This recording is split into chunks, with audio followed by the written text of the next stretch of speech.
Here it comes. A cold, razor-thin whisper slicing straight through the air. Strange, isn't it? How one person decided you were worth losing everything for. And just like that, the whole world freezes around you. Because you felt it, didn't you? That shift in the atmosphere, like someone pulled a string in the dark and every street, every room, every watcher suddenly turned their head your way. Someone burned their entire status, their reputation, their social armor. For you. And now every corner of the city is trembling because the consequence is, oh, they're not small, they're not clean, they're not polite, they're biblical. See, you don't realize what that does to people. You don't understand the psychological meltdown it causes when someone the world respected, someone with rank, with pull, with a name, throws it all into the furnace, just to stand next to you. And you walk through the aftermath like it's just another Tuesday. But let me tell you something, the streets are too scared to say. They aren't talking about them, they're talking about you, because nobody sacrifices status for a nobody. Nobody risks their crown for a pawn. Nobody throws gasoline on their own public image unless the person they're protecting terrifies them more than the fallout. And that's you, isn't it? A little paradox wrapped in skin, part angel, part executioner, part saint, part psychopath. You move like the universe stitched you together in a hurry but couldn't decide what you were supposed to be, so it gave you everything, light in one hand, darkness in the other, and a smile that looks like it's memorized every truth and every lie. Do you know what people see when they look at you? A walking contradiction, a miracle with fangs, a blessing dipped in venom. And that scares the city more than any sacrifice ever could. But back to them, the one who threw their entire status at your feet. People whisper about them now. Call them reckless, call them stupid, call them obsessed, call them doomed. But you know the truth, don't you? They didn't fall, they knelt. And when someone kneels for you in public, when they burn their own throne to make sure you can walk without chains, the streets don't see loyalty. They see prophecy. They see a shift in power. They see the birth of someone who shouldn't be touched, shouldn't be provoked, shouldn't be underestimated. They see you. And trust me, nobody knows how to handle that. Because you weren't supposed to have allies. You weren't supposed to have protectors. You weren't supposed to have someone who'd bleed their reputation dry just to make sure you didn't have to lift a finger. You were supposed to be isolated, small, manageable. Instead, someone collapsed the ceiling of the entire social hierarchy for you. You broke the script. They burned their costume. Now the whole city's looking for a director who can explain the plot twist. But there isn't one. There's only you. And the quiet truth they're too scared to admit. If someone that powerful chose you, what does that make you? A savior? A monster? A hidden weapon? A storm disguised as a human? Or something far worse? Something they can't categorize, can't control, can't pin down. Something that makes even the brave ones swallow hard before they speak your name. See, your existence alone is chaos, your loyalty, catastrophic, your silence, weaponized, your unpredictability, a psychological hazard. That's why the sacrifice shook the streets so violently. Because now everyone's wondering, if someone gave up everything for you, what will you give up next? And who's going to be left standing when you do? This is the part that scares them the most. You didn't ask for the sacrifice. You didn't plan it. You didn't manipulate it. It just happened. As if the universe whispered, "Protect this one." And somebody obeyed. You walked out of that moment different, sharper, colder, more aware of just how deep your shadow stretches across the concrete. And now, every streetlight flickers when you pass. Every rumor quiets when you breathe. Every hater replays their insults in their head and wonders if maybe, just maybe, they miscalculated. Because if someone with status knelt for you, what chance do they have? You're not playing in the city anymore. You are the city. You're not reacting to the consequences. You are the consequences. And the one who sacrificed everything, they didn't fall from grace. They stepped aside so you could walk in. And now the whole damn world is bracing for what happens next. Go on. Take another step. Let the streets tremble. A hush falls over everything, like even the air is afraid of what comes out of you next. Because the moment you took that first step after the sacrifice, the world felt it. Every insecure little idol with a plastic reputation felt their stomach twist. Every masked-up pretender felt their facade crack. Every whisper network, every private group chat, every back-alley gossip chain. They all went silent, not because they respect you, no, because they can't predict you. And nothing terrifies people more than a force they can't map, measure, or cage. See, when someone sacrificed their whole status for you, it didn't make you look protected. It made you look chosen. And there's a difference. Protected means someone shielded you from danger. Chosen means the danger feared you first. Chosen means someone saw the storm in your bones and thought, yes, that's the one. That's the one who bends fate when they're bored. Chosen means the person who sacrificed wasn't trying to save you from the world. They were running ahead to warn the world about you. But the streets? They can't accept that. They need a story that makes sense. So they cling to the simplest one. That person must be obsessed. They must be delusional. They must be blinded. Because if they admit the real reason, if they admit they bowed their entire status to you willingly, consciously, with full understanding of the consequences, then they'd have to face the truth. You are a phenomenon, not a person, not a phase, not a lucky moment, a shift, a fracture in the pattern. A walking plot twist the universe didn't warn them about. That's why the streets can't handle it. That's why everyone's eyes are twitching when your name shows up.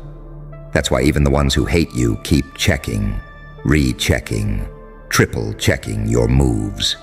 Because deep down, they know. Status doesn't fall apart for someone insignificant. Status doesn't get torched for someone average. Status doesn't kneel unless the ground itself commands it. And you've been walking that ground like you own it. Let me paint it for you. Right now, the city is a chessboard mid-fire. Pieces are melting, kings are panicking, pawns are switching sides. And in the middle, you're not even touching the board. You're just watching. Because that sacrifice didn't elevate you. It revealed you. It exposed the truth you've been hiding under your breath. That you were never meant to crawl through life. You were built to bend it, to distort them, light and dark in your palms like matching toys, saint in your chest, demon in your spine, angel in your intentions, executioner in your silence. A paradox that can't be analyzed, only survived, and that someone, the one who sacrificed everything, they saw that contradiction inside you better than you ever did. That's why they jumped into the fire with a smile.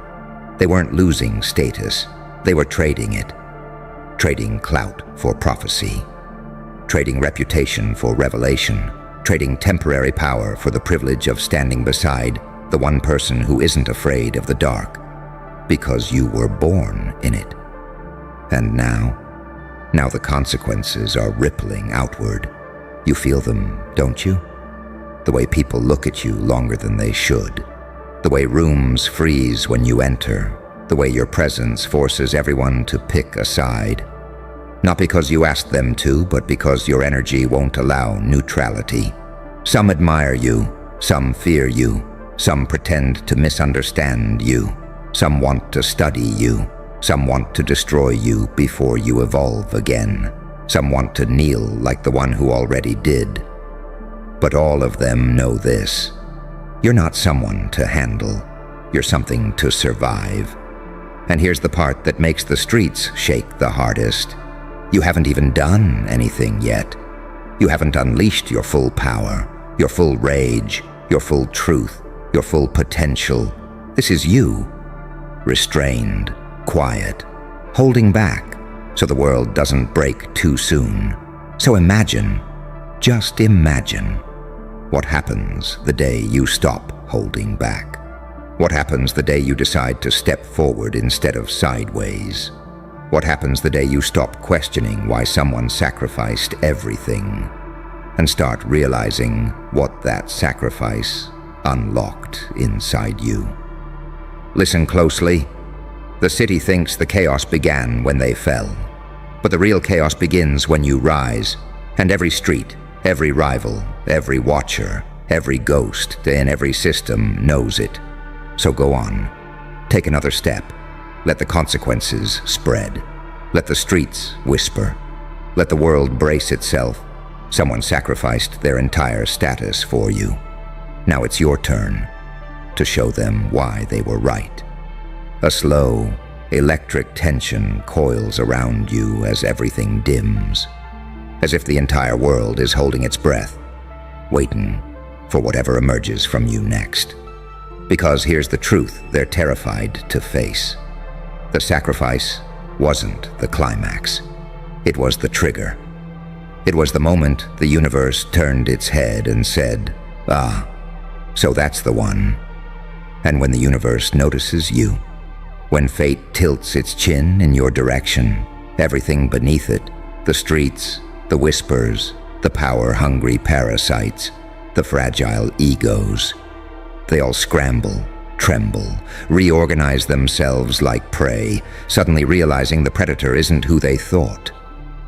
But the real panic, the real panic came from this. Someone with status, real status, not the cheap thrift store respect people fake online, looked at you and decided, "I'll burn my whole world down so theirs can rise." Do you understand how psychologically disturbing that is to the observers? People build their identity on status. They cling to it. They defend it like it's oxygen. Status is their religion, their shield, their comfort blanket, their mask. And then one of them, one of the untouchables, threw it away for you. No warning, no hesitation, no calculation, just pure devotion to a force they couldn't explain. That's why the city is glitching. That's why conversations break mid-sentence when your name surfaces. That's why even people who've never met you suddenly feel like they should be careful. You became a signal, a frequency their minds aren't built to decode, a myth that suddenly walked into reality. And here's the beautiful, twisted part. You didn't ask for any of it. That's what infuriates them the most. You didn't beg, you didn't scheme, you didn't play puppet master, you didn't manipulate, you just existed. And your existence alone was enough to make someone detonate their own social universe. Now every pair of eyes is trying to figure you out, but they can't, because you're not a blueprint, you're not a pattern, you're not a behavior model. You're a break in the simulation. Let me tell you what the streets are whispering, quietly, hungrily, fearfully. If someone that powerful fell for them, what happens when they decide to act? See, they still don't get it. They still think the sacrifice was the story. But you and I know the sacrifice was just the opening scene, because it unleashed you.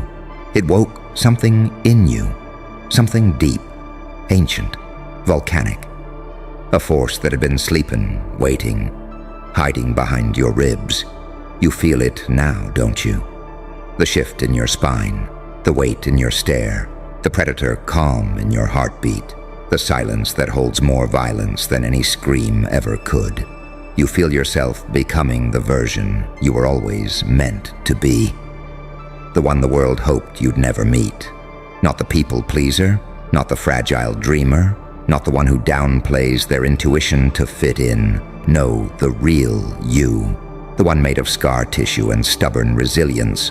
The one carved by betrayal and stitched back together with rage. The one who knows what loss tastes like and still stands up hungrier than before. That's the version the sacrifice birthed. And the streets are trembling because they can sense it. They see it in your posture. Too calm for someone who's been through hell. They hear it in your voice. Too steady for someone who's been doubted. They see it in your eyes. Too focused for someone they expected to break. People don't know how to handle someone who didn't shatter when they were supposed to. And now, add the sacrifice on top of it. You're a walking earthquake with a witness who'd rather die than betray you. That combination, unstoppable, unpredictable, unmanageable. A nightmare for systems, a prophecy for survivors, a paradox for the blind. Let me push the knife deeper. The person who sacrificed their status for you. They didn't choose you out of weakness. They chose you out of clarity. They saw every facet of you.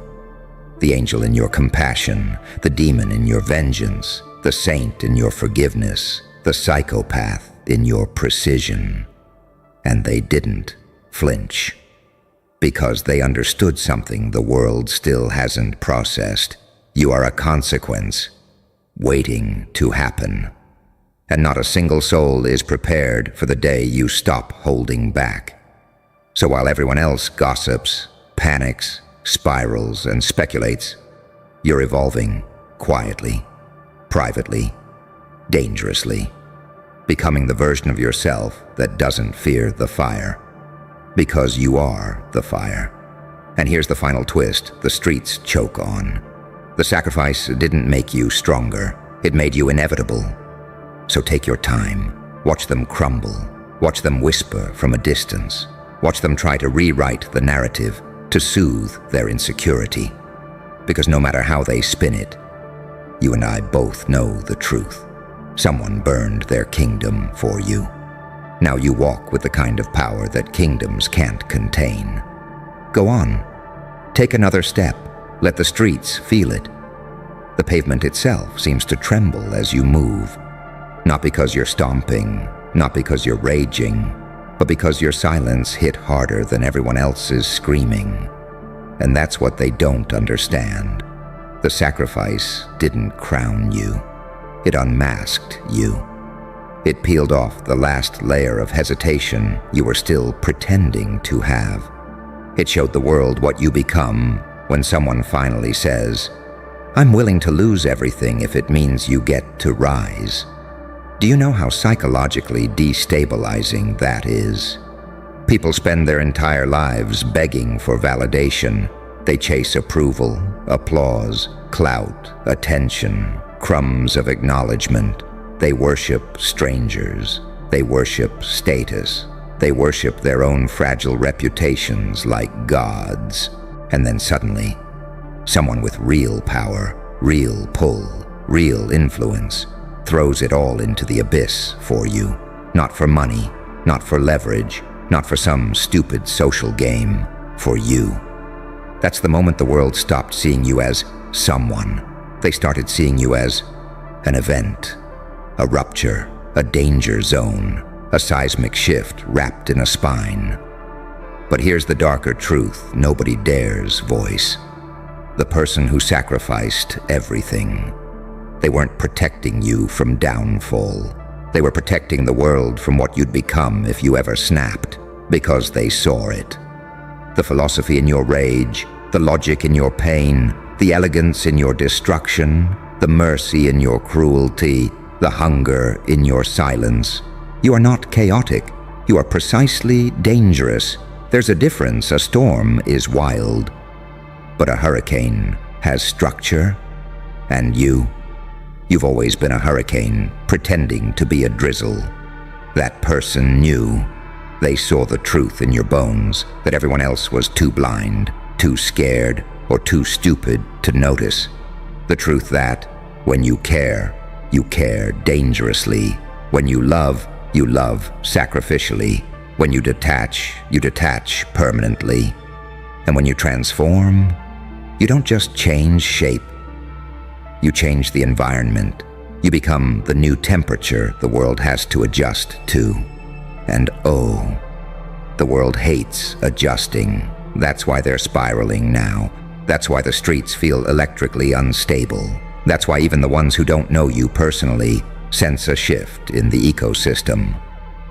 It's instinct. Animals can feel an approaching predator long before they see it. And right now, you're radiating the energy of something that doesn't walk on the same timeline as everyone else. Something that survived endings that should have killed you. Something that outgrew cages that were built specifically for you. Something that looks at pain like a riddle instead of a punishment. You've become the kind of person who doesn't fear consequences. You cause them. You've become the kind of person who doesn't beg for permission. You force reality to adjust.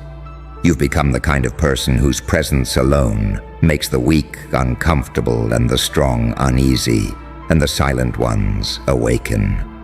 And that brings us back to the sacrifice. Because they didn't lose their status. They offered it. They laid it down like an altar. They made a statement the whole city can't unhear. Mess with them, and you mess with me. Which is why everyone's panicking now. Not because they fear the person who sacrificed, but because they're finally starting to fear the reason for the sacrifice. You. The way you stand, the way you think, the way you don't crumble even when everyone expects you to, the way you rise without needing permission, the way you walk like you've already forgiven the noise but not forgotten the lessons.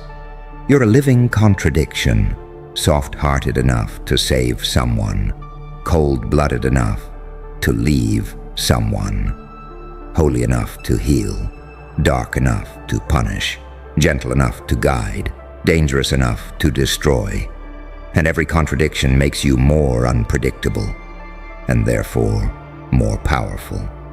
Listen, the moment someone sacrificed everything for you, your story stopped being about survival. It became about ascension. But ascension comes with tremors. People are in group chats right now, whispering, guessing, inventing theories, trying to understand how you became the epicenter of someone else's downfall and somehow walked out of it more composed than ever. The truth? Because you were never held up by their status. You were held back by it. The sacrifice didn't elevate you. It removed the final weight you didn't realize you'd been carrying. Now you're free. Free to move. Free to grow. Free to retaliate. Free to build. Free to evolve. Free to dominate. And the streets? They're bracing. Because for the first time in your life, you're stepping into who you were always meant to be. Without fear, without chains, without apology, someone sacrificed their status for you. Now the world will learn why they were willing to lose everything just to see you unleashed. Steady now. There's a tremor in the air the moment you walk in, and every pair of eyes in the room knows exactly why. Because you, yes, you, just did the one thing they swore was impossible, unlikely, out of character, too dangerous, too bold, too much. You folded their little star boy. And the sickest part? You looked sexy as hell doing it. Let me tell you something, sweetheart. There's a certain kind of silence that only appears when people watch a myth die right in front of them. A silence where even the walls seem too afraid to breathe. A silence where everyone realizes they just witnessed the moment a story flipped. The moment you stopped being underestimated and started being feared. And you just stood there with that calm, unbothered, almost bored expression that screams, "This is me when I'm not even trying." They hate that. God, they hate that. Because they built their little darling boy up like some glowing mascot of hope, some shiny prince of their delusion, some hero who was supposed to stand between you and whatever throne they thought you'd never reach. But the second he stepped in front of you, he crumbled, he bent, he broke, he folded, like he'd been waiting his whole life for someone like you to remind him what reality tastes like. And you didn't flinch, not once, not even when they gasped, not even when their hearts dropped, not even when their precious poster child hit the floor looking like a forgotten prophecy, because you've always known something they didn't. That power isn't loud. Real power doesn't announce itself. It arrives, quiet, cold, certain, like a shadow crossing a candle, like a truth that refuses to stay buried. And you came dressed in the kind of darkness that makes angels hold their breath and demons bow their heads because they understand exactly what they're looking at. See, that's the part that terrifies them most. It wasn't the win, it wasn't the dominance, it wasn't the ease. It wasn't even the way you dismantled him like you'd been planning it since the womb. It was the aesthetic, the poise, the elegance, the terrifying, intoxicating grace you carried while doing it. You looked like a saint dipped in gasoline, a demon in couture, a paradox sculpted out of broken halos and dripping confidence. You looked like everything they never warned their star boy about, because deep down, they feared that if he ever saw someone like you, someone forged in pain, sharpened in betrayal, resurrected by anger, he'd realize he was never built for the same world you walked through effortlessly. And oh, darling, you didn't just walk through their world. You rewrote it with one move, one strike, one moment. The kind that becomes a myth long after the dust settles. They weren't watching a fight. They were watching evolution, yours, his, theirs, the world's. Because what you did wasn't physical.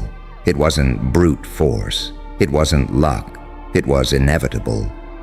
A result of every sleepless night, every scar you tried to hide, every time you swallowed pain that would have killed weaker souls, every moment you spent becoming the monster they couldn't predict and the angel they couldn't understand.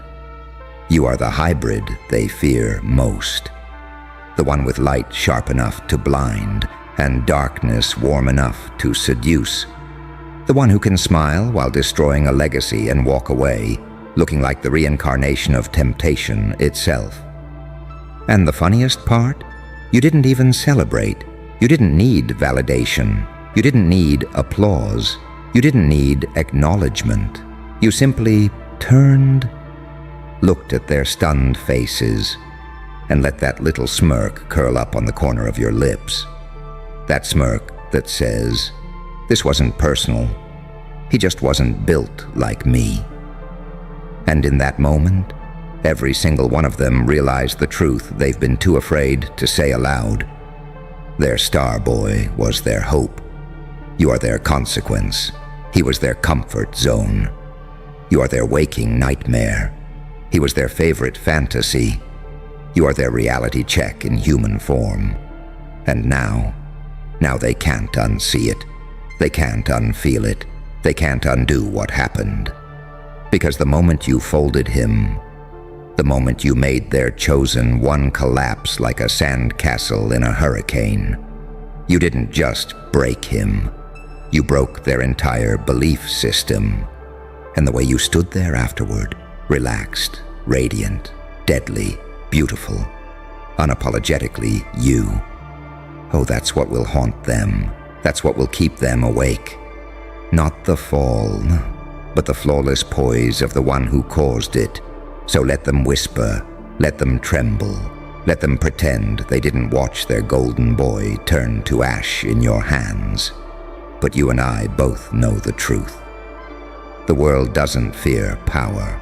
It fears beauty with power. It fears grace with violence. It fears you. And after what they just saw, they'll never look at you the same again. Not because you hurt him, but because you looked so damn good doing it. Now go on, sweetheart. Walk past them. Slowly. Let them choke on the silence you leave behind. Because nothing, and I mean nothing, is sexier than a nightmare that knows it's irresistible. You feel it, don't you? That shift in the atmosphere, that tremble that rolls through the room like the ground itself is trying to bow but doesn't know how. Because after what you just did, every soul within a mile radius is suddenly aware of one horrifying, exhilarating truth. You are not like them, not built like them, not wired like them, not bound by the same fears that keep them compliant, predictable, ordinary.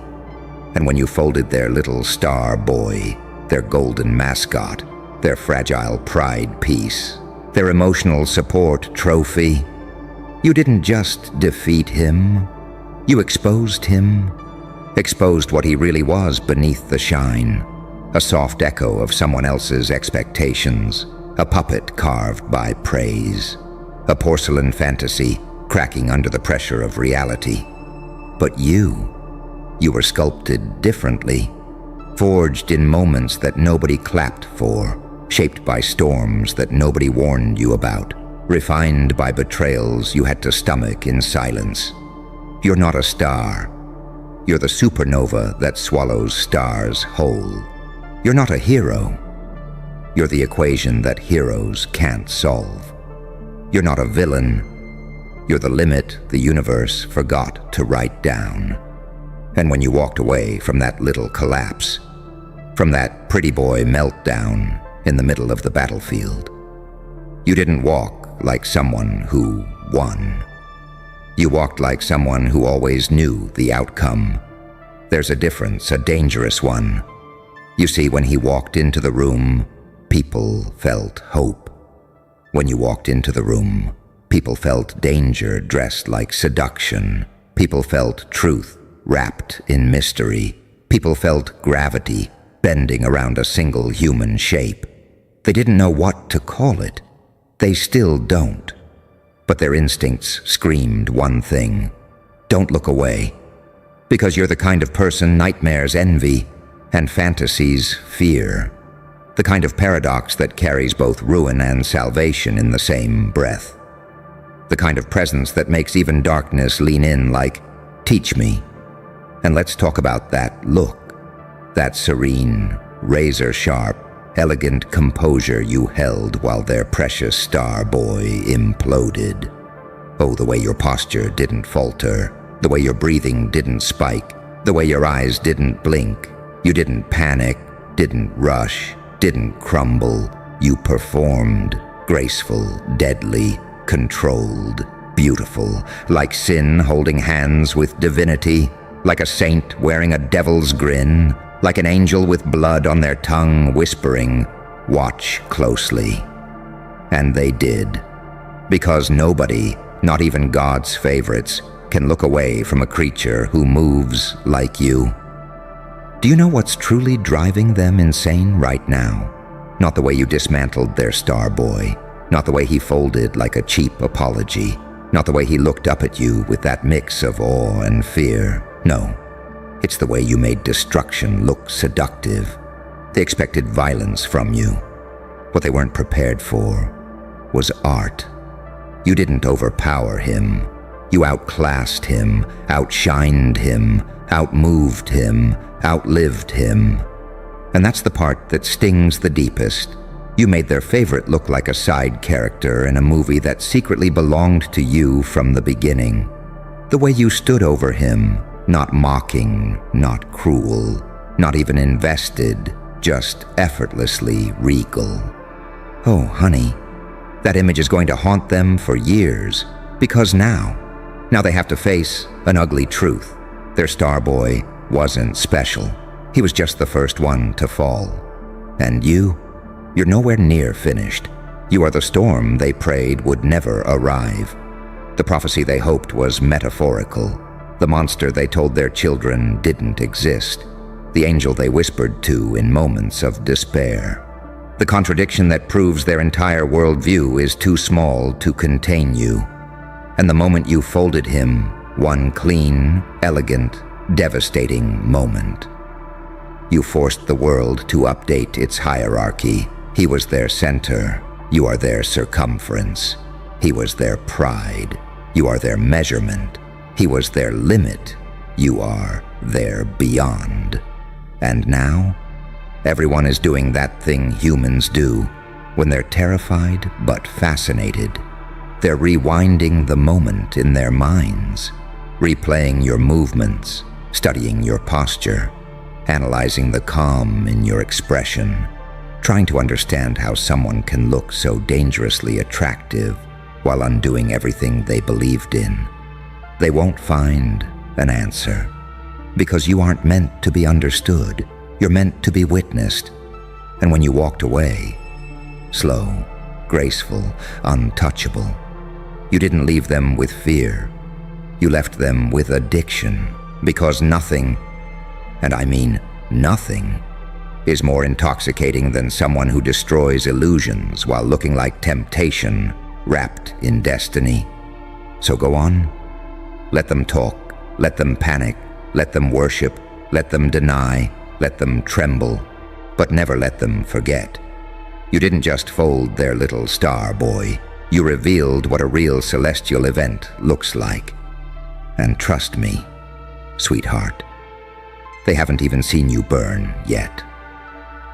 You feel that, don't you?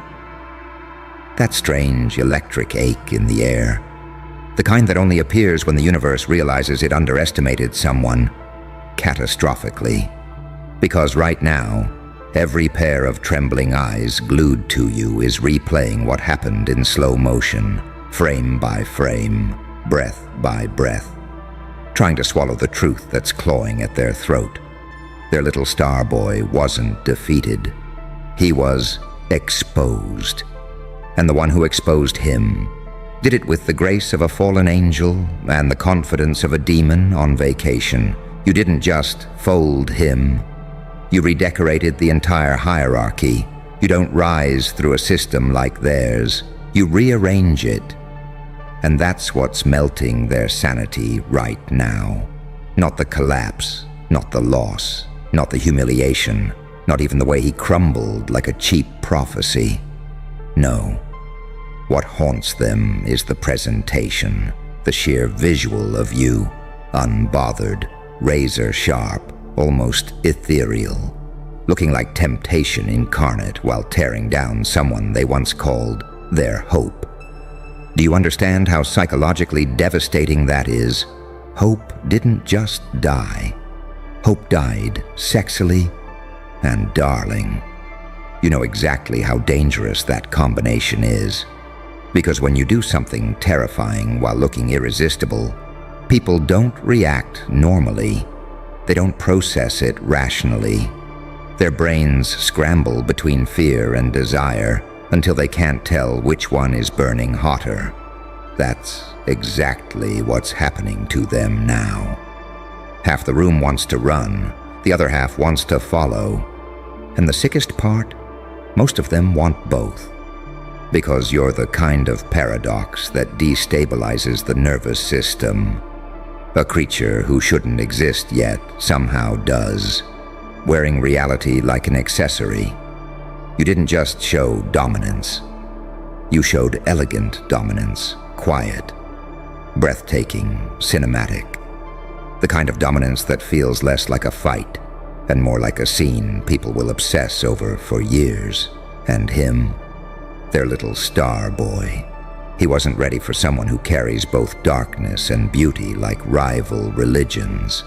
He wasn't prepared for someone whose pain has turned into posture, whose scars have turned into style, whose suffering has turned into seduction.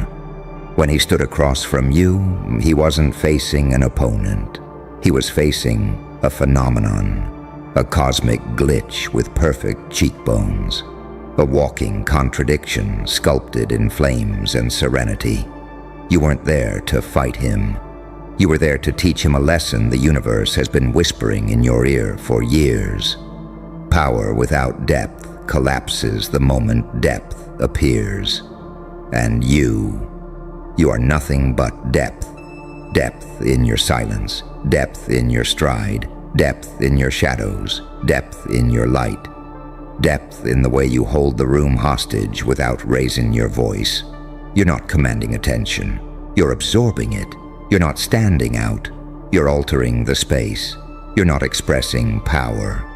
You're redefining what it looks like. That's why they're spiraling. That's why they're whispering. That's why they're staring at you like they just saw divinity and danger shake hands. Because the moment he folded, their symbol broke, their illusion shattered, their comfort system dissolved, their hierarchy collapsed. But you rose from that moment like a prophecy waking up angry, like a destiny they can't negotiate with, like the embodiment of everything they fear and secretly crave.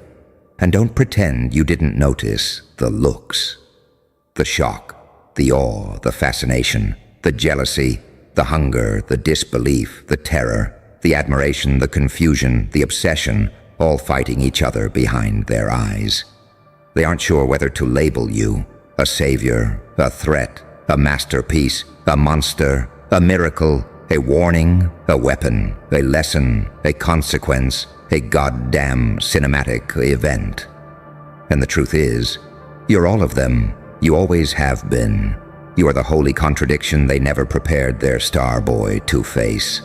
Light that doesn't ask for permission, darkness that doesn't apologize, beauty that doesn't soften the blow, violence that doesn't need noise, truth that doesn't need validation.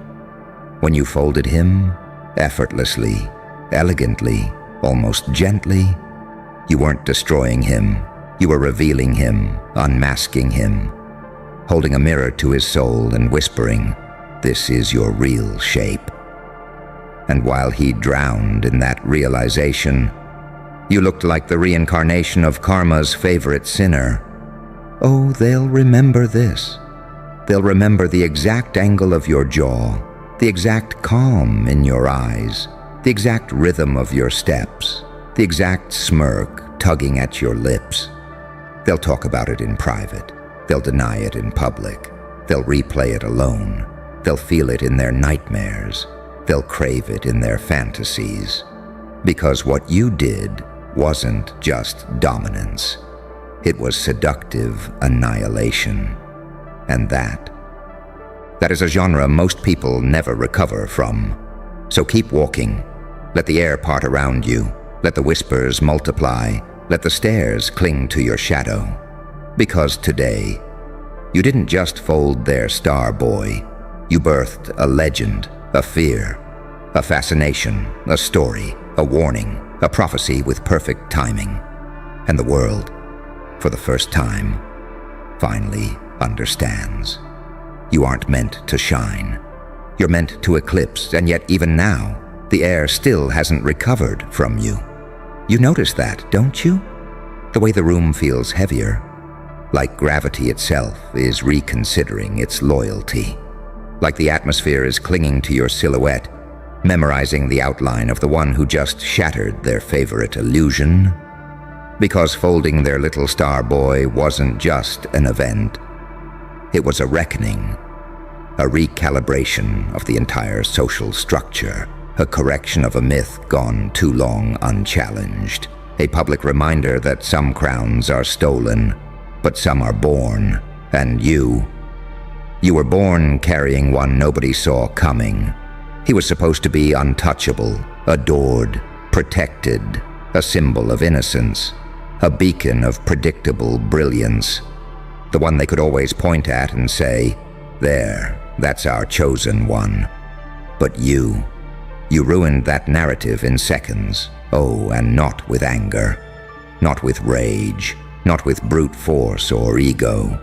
You did it with aesthetic violence. You moved like someone who didn't need to win to be legendary. You moved like someone whose existence already outshines victory. You moved like someone sculpted by war and worship intertwined. Every gesture you made was intentional. Every breath you took was mesmerizing.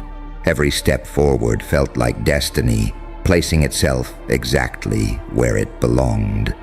And when he fell, when his confidence shattered, when his facade cracked, when his untouchable image folded in on itself, you didn't just break him, you broke the fantasy they built around him. Do you understand how catastrophic that is for them? They weren't watching a defeat. They were watching their entire comfort system die in real time. And the way you stood there afterward, calm, radiant, almost bored, that's what has them spiraling. Because they realized something horrifying. If this is what you look like when you destroy someone, what do you look like when you save someone? Or worse, when you love someone? You're a paradox they can't decode, a walking riddle wrapped in elegance and threat, an angel with the patience of a saint and the intentions of a goddamn wildfire, a demon with the posture of royalty and the glow of someone who survived every hell designed to break them. Your beauty isn't passive, it's weaponized. It changes rooms, it shifts tides, it rewires the people who dare to look too long. And when you folded their star, boy, your beauty didn't soften the blow. It amplified it. Because nothing destabilizes human minds more than witnessing something terrifying delivered by someone irresistible. It's the contradiction, the duality, the balance of heaven and chaos working together in perfect rhythm inside one person. They don't meet people like you. They read about them in myths. They whisper about them in fears. They crave them in fantasies. They deny them in daylight. But tonight, they saw one live. You didn't just take dominance. You reinvented it. You didn't just prove yourself. You disproved their entire worldview. Their star boy was supposed to represent safety, predictability, order. A soft reminder of how the world should work. You are everything the world never prepared for. Unpredictable, but intentional. Dangerous, but elegant. Dark, but illuminated. Chaotic, but precise. Seductive, but distant. Deadly, but poetic. You are what happens when a soul goes through too many crucibles and comes out wearing the fire instead of the scars. And the craziest part? You didn't even raise your voice. You didn't even break a sweat. You didn't even care. That's what terrifies them. How do you fight someone who moves beautifully while ending eras? How do you stop someone who looks better in your downfall than you did in your prime? How do you compete with someone whose silence is louder than most people's screams? You can't. They know it. They feel it. They've accepted it. Which is why the room feels different now. Quieter, thicker, more obedient, more aware. Because they aren't looking at what you did anymore. They're looking at what you are. Not a rival, not a threat, not an enemy, but a force, a catalyst, a divine interruption, a beautiful disaster that leaves everything better or broken, and they still haven't decided which fate is worse. You folded their star boy. But the truth? He was never the main act. He was the demo version of the universe trying to warn them about you. And now that they've seen you in motion, now that they've witnessed what you look like when you dismantle someone so effortlessly, They're starting to realize something far more frightening. If this is the power you show when you feel nothing, what happens when you finally choose to feel something? They have no idea, no blueprint, no defense. And darling, that's exactly why the world should be nervous, because you haven't even begun yet.